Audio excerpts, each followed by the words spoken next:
Hello friends, இன்றைக்கி நம்ம Mumbai days சேனலில் சுவையான தேங்காய் சட்னி எப்படி பண்ணுறது அப்படின்றத பார்க்கலாம்.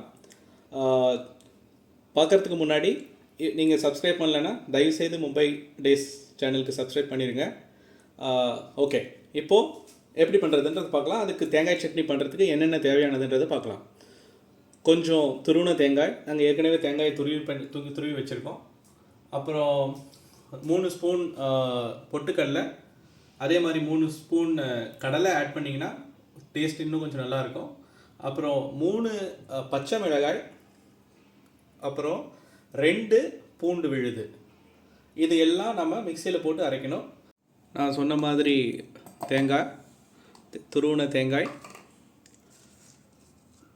3 ஸ்பூனு கடலை, அப்புறம் கடலை கொட்டை, அப்புறம் 3 பச்சை மிளகாய்,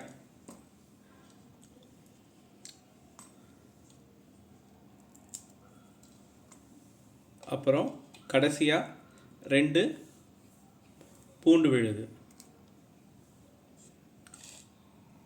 இப்போது இதில் கொஞ்சமாக தண்ணி சேர்த்துக்கோங்க, நான் சொன்ன மாதிரி. அப்புறம் தேவையான அளவு உப்பு. இப்போது இதெல்லாம் ஆட் பண்ண பின்னாடி நாம் மிக்சியில் போட்டு அரைக்க போகிறோம்.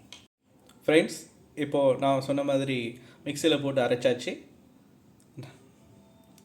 இப்போது மிக்சியில் அரைச்சி வச்சதில் நாம் தாளிக்க போகிறோம். தாளிக்கிறதுக்கு தேவையானது கொஞ்சமாக கடுகு, 4-5 கருவேப்பிலை, அப்புறம் 2 காஞ்ச மிளகாய், அப்புறம் பெருங்காயம். வாங்க இப்போது தாளித்து சட்னியில் நம்ம போடலாம்.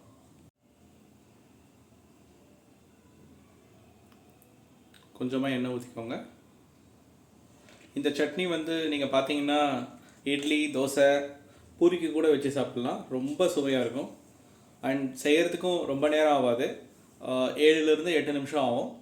தேங்காய் மட்டும் நீங்கள் துருவி வச்சுக்கிட்டிங்கன்னா அப்புறம் நான் சொன்ன பொருளையும் நீங்கள் எடுத்துக்கிட்டு டக்குன்னு மிக்சியில் போட்டு அரைச்சிட்டு இந்த 4-5 பொருளை போட்டு தாளிச்சிட்டிங்கன்னா சுவையான சட்னி ரெடி ஆகிடும். பாருங்கள்,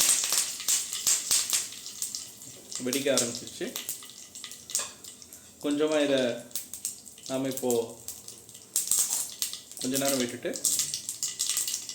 தாளித்த எல்லாத்தையும் சட்னியில் ஊற்றிட்டிங்கன்னா கொஞ்ச நேரம் வச்சுட்டு நீங்கள்